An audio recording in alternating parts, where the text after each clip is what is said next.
perkenalkan ya, Bapak Ibu, senior beserta rekan sejawat, di sini adalah bentuk sediaan vitamin D.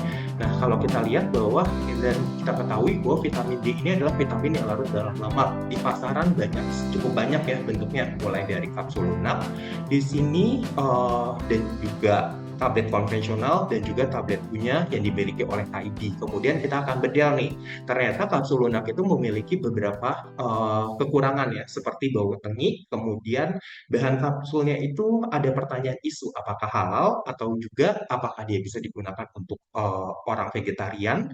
Nah, selanjutnya untuk tablet konvensional yang dipertanyakan adalah unsur efektivitasnya. Jadi penyerapannya bagaimana gitu, karena kita ketahui sendiri bahwa vitamin D ini larut dalam lemak. Nah, di sini untuk tablet punya Heidi, di sini kami menggunakan teknologi cold water soluble, di mana di sini dengan kondisi dingin, ketika tablet ini dikunyah bercampur dengan saliva atau air liur, nah penyerapannya itu sama lebih baiknya seperti itu. Dan kemudian untuk bahan baku, di sini kami halal, gluten free, jadi aman buat penderita autoimun dan juga ini bisa digunakan untuk orang vegetarian seperti itu.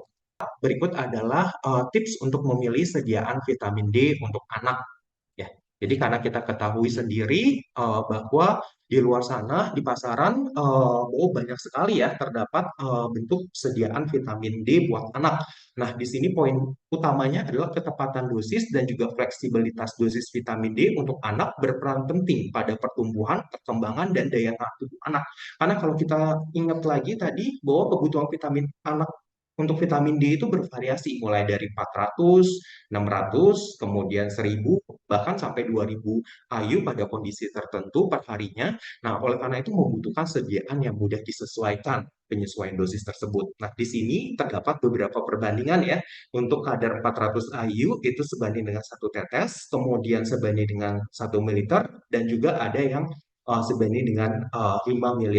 Nah, kalau kita lihat di sini akurasi dosisnya nih, yang paling baik adalah sediaan untuk 400 IU-nya sebanding dengan 1 ml seperti itu. Karena kalau untuk karena ini paling tepat ya, tidak terlalu pekat dan juga tidak terlalu encer seperti itu. Nah, kemudian untuk fleksibilitas dosisnya juga untuk sediaan 400 IU per mililiter ini juga sangat baik ya, karena mudah sekali disesuaikan dan juga untuk di dosis 2000 IU itu cukup 5 mililiter, tidak terlalu banyak dibandingkan dengan sediaan 400 IU per 5 mililiter. Itu jumlahnya akan banyak sekali gitu dan mengakibatkan ketidaknyamanan juga, dan juga kalau untuk bentuk tetes juga tidak nyaman ya untuk membagi-baginya gitu. Agak bingung juga untuk menentukan dosis 600 IU seperti itu.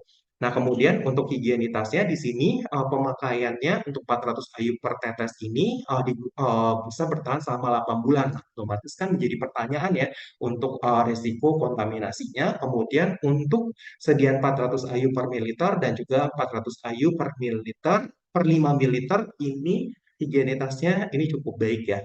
Karena untuk sediaan kami dengan volume 60 ml bisa digunakan selama 2 bulan.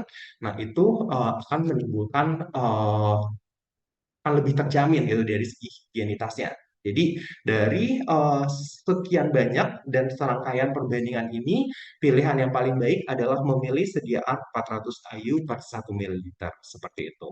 Nah, Bapak Ibu senior dan rekan-rekan sejawat sekalian, berikut adalah sinergi dari vitamin D dengan antioksidan dan beberapa vitamin dan mineral.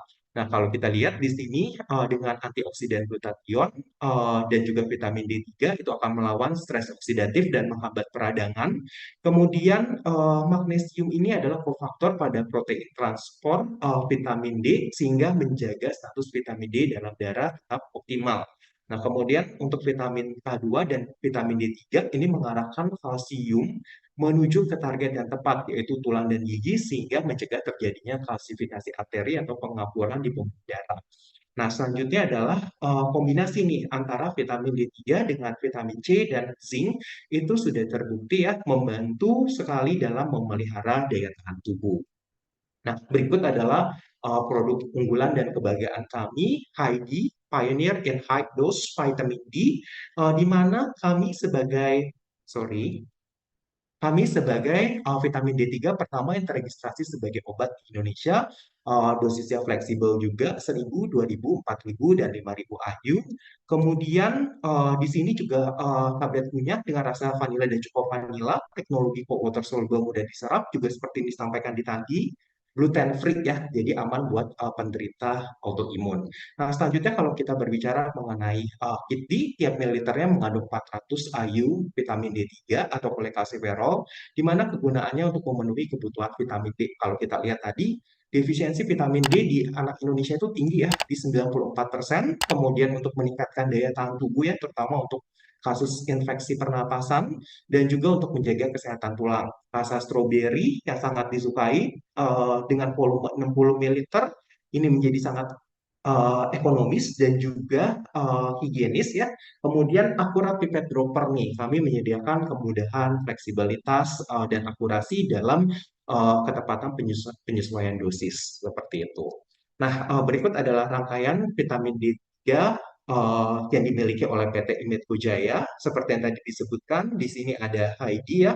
Kami pioneer in high dose vitamin D dengan fleksibel dosis juga 1000, 2000, 4000, dan 5000 IU. Kemudian untuk sediaan sirup atau drop buat anak-anak, di sini kami ada kit D di mana 400 IU-nya itu sebanding dengan 1 ml, dan juga di sini ada kombinasi ya, the zinc dengan vitamin D3 400 IU, vitamin C 500 mg, dan juga zincnya 30 mg.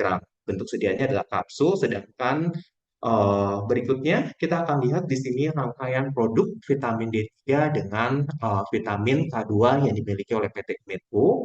Di sini untuk K2 Core, di sini kami memanfaatkan teknologi dual cap, di mana kapsul di dalam kapsul ya. Jadi di sini dua komposisi, dua bahan-bahan yang tidak bisa bercampur bisa menjadi disatukan dalam bentuk dual cap kapsul, kemudian juga cukup praktis ya, dikonsumsi satu kali satu duo cap per harinya, terutama untuk pasien yang untuk pencegahan jantung dan juga untuk pencegahan jantung berulang. Di sini bagian terluarnya adalah vitamin K2, MK7 All Trans, di mana itu adalah bentuk aktif dan juga memiliki waktu paruh yang lebih tinggi. Kemudian di sini ada vitamin D3 dan juga omega 3 nih, DHA dan EPA. Nah, kemudian di bagian dalamnya itu mengandung magnesium, asam folat, vitamin B9, dan juga vitamin B1, B6, dan B12. Nah, kemudian untuk ketubon, di sini adalah kami promotor dalam kesehatan tulang dan juga menjaga kesehatan jantung ya.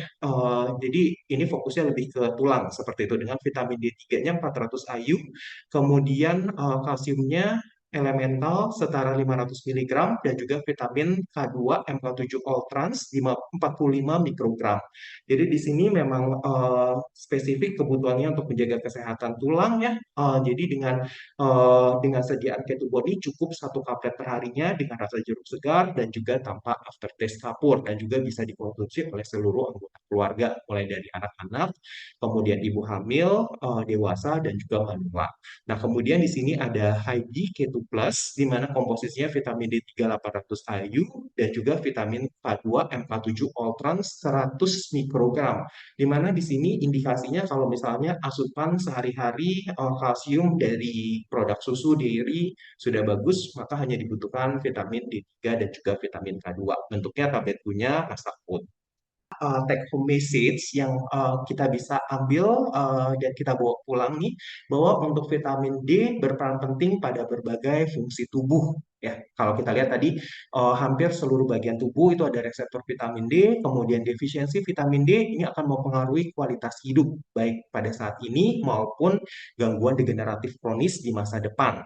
Nah, kemudian untuk bentuk vitamin D3 itu lebih baik dan lebih mudah diserap tubuh, kemudian dapat diproduksi tubuh lewat paparan sinar matahari dan juga terkandung dari pada banyak sumber makanan. Tetapi vitamin D3 dari sinar matahari dan makanan ini belum mencukupi kebutuhan harian, sehingga alternatifnya adalah dengan menambahkan suplemen vitamin D3 yang bisa digunakan. Nah, kemudian Bapak, Ibu, dan senior dan juga rekan-rekan sejawat, terapi oral terbaik nih ya untuk defisiensi vitamin D dimulai dengan suplemen vitamin D3 dosis tinggi antara rentang 5.000 sampai 10.000 IU per harinya untuk mencapai status vitamin D optimal lebih dari sama dengan 50 nanogram per mililiter vitamin D25OH.